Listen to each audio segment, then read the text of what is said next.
Hello, how you doing? It's Mr. Do the Math, and today we're going to solve equations with variables on both sides.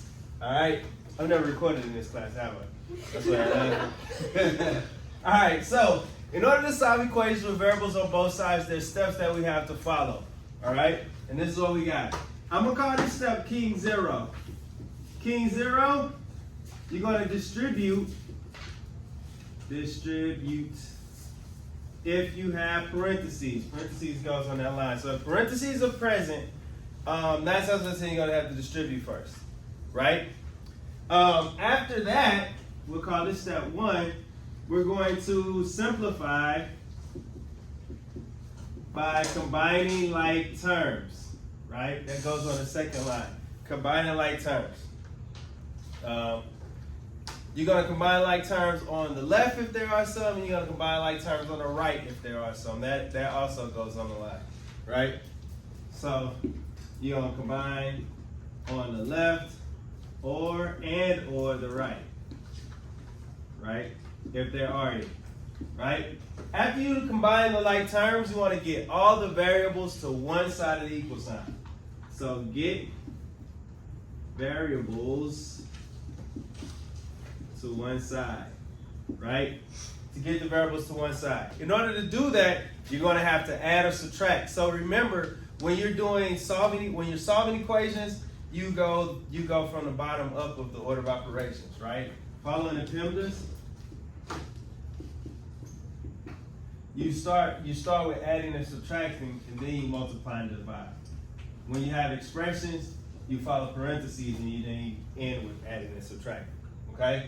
So, after you get the variables to one side or the other by adding or subtracting, then you want to solve the equation by isolating the variable, right?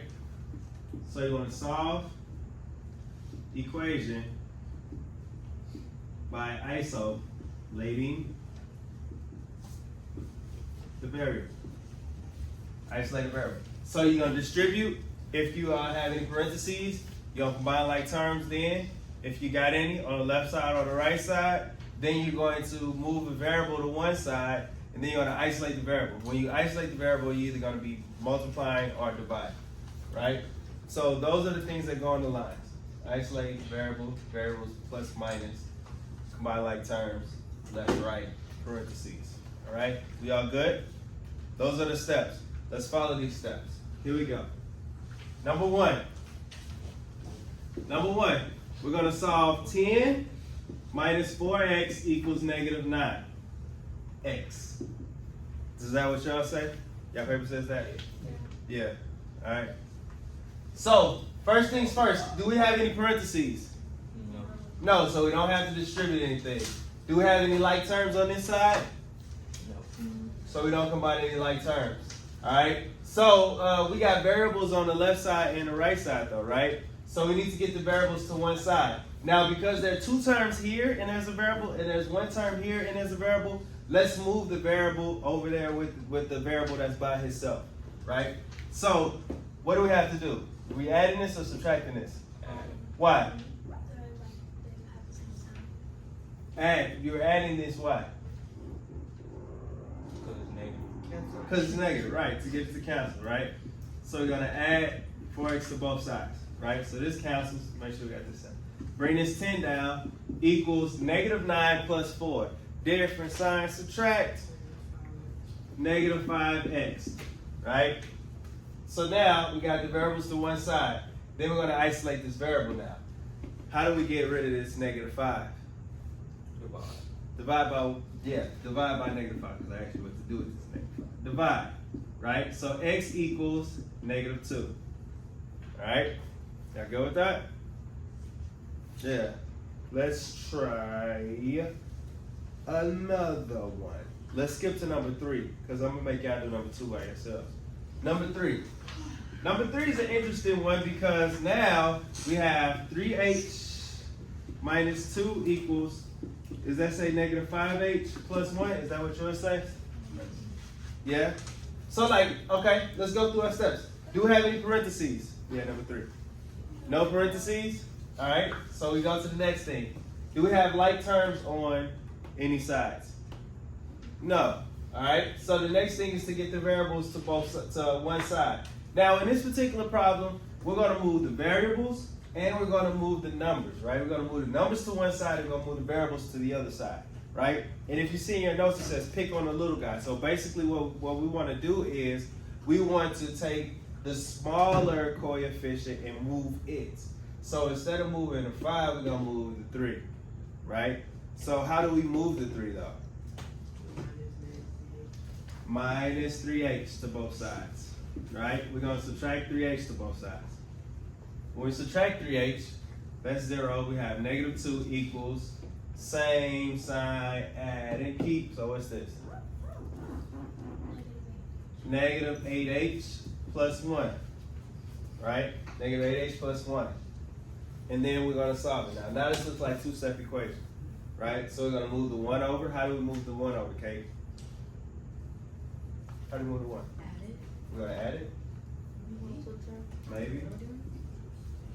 What are we going to do, Maddie? I don't know. You just said it. Subtract. Subtract it, right? We're not going to add it because it's already added. If we added that, that would have been 2. We want it to be 0. So we have to subtract it. So we end up with negative 8h equals same sign, add, and keep. Right? So now we have negative 3 equals negative 8h. Right? What's the final step, Marcos? You don't know? How we get this h by itself? You could divide and subtract. No, you should divide, yeah. So we're gonna divide, right? Because this is 8 times h. We gotta do the inverse. So we're gonna divide by 8. So h equals 3 over 8. Right? 3 over 8. Okay? Number 4, let's look at it. Number 4. We have 8 times the quantity of x plus 3 equals 2x minus 12. Right? Equals 2x minus 12. King 0, distribute if we got parentheses. We got parentheses there. What's up, dear? Oh, because y'all gonna do that one by yourself. Okay? So we're gonna distribute this 8 through. Bow, bow. 8 times x, 8x plus 24 equals 2x minus 12. Right? Equals 2x minus 12. Okay? You all go to the next step. Right? Do the next move. So I get the variables together on one side, get the numbers on together on the other side. I give you guys minutes to do it. Yeah, we're on number 4. We already did the first step, so you need to go to the second step. Give a minute to do the second step. All right, 1 minute to do the second step.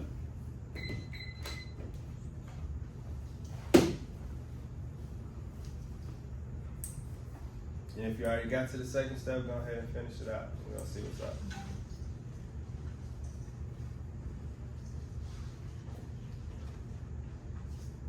You solved the whole thing?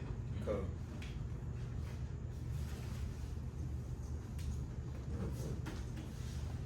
Andre, you got it? You did? Okay, cool. 30 seconds left.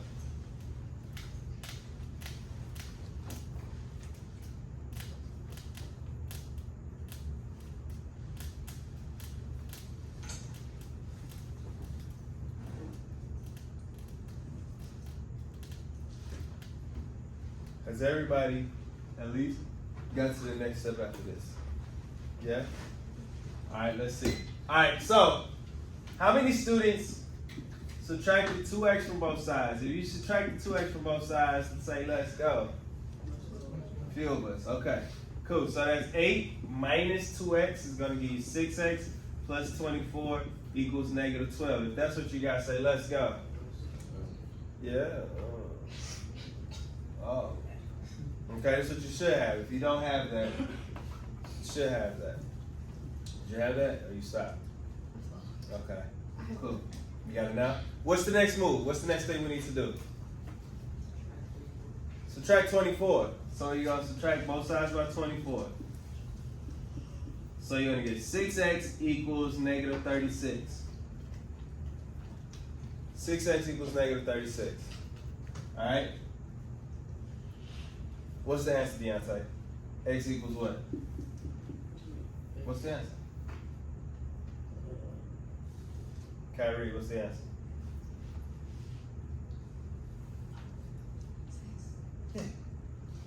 Right? So we divide both sides by 6. X equals -6. Did anybody have that? First? Good. Good. Alright, let's look at number 5. Let's look at number 5. Is it still visible, Kaden, if I move over here? Number 5. Alright? Number 5 says 3 times the quantity of 3x minus 4 equals 1/4 times 32x plus 56. Okay? Now, here's the deal. We're going to have to distribute, right?